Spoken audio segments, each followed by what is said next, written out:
Hey friends, it's Shawn with Young, Hip and Married, award-winning wedding officiant, founder and owner of Young, Hip and Married. We have married thousands of couples just like you and collected thousands of 5-star reviews.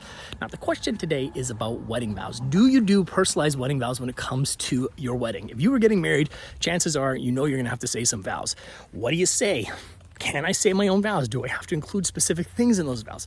Well, those are all great questions for your officiant based on where you're getting married in the world. But in my opinion, if you were getting married, I highly recommend writing your own vows to your partner that express your love for them, why you're getting married, all the things you appreciate in them, and really why you're choosing to spend your life with this person. There's nothing quite like hearing that from your partner, especially on your wedding day. Now, if the thought of including your vows at your ceremony terrifies you, meaning like this standing up in front of 100 of your closest friends and family, kind of pouring your heart out is like gives you heart palpitations and anxiety, you don't have to share them in front of all your guests. A lot of my couples will write personalized vows for each other, but instead of sharing them at their wedding, what they'll do is maybe they'll write them in a letter and share them with each other on the morning of the wedding.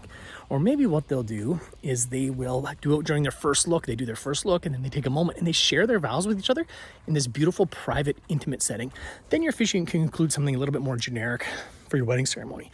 But regardless of how you're getting married or where you're getting married, or you got a big wedding or you got an elopement, I strongly encourage you, or if you're watching this, or any of my couples that I work with, to write their own wedding vows. It is absolutely an amazing process. We got loads of resources on our website about how to write wedding vows. I even wrote a course online that you can take. It's going to take you 60 to 90 minutes. We'll walk you through all those steps on writing wedding vows. It's a really beautiful process, and it'll be something also that you'll get to keep for the rest of your lives. So in my opinion, personalized wedding vows, highly recommended. As far as anything to include at your wedding ceremony on the wedding day, personal vows are at the top of my list. I'm going to include some information down below to a bunch of resources on our website, some links, a link to my course, a link to sample vows, anything like that you're going to be able to find down below. You can always check us out at Young, Hip and Married. And if you have any questions, please let us know in the comments below. Make it a beautiful day.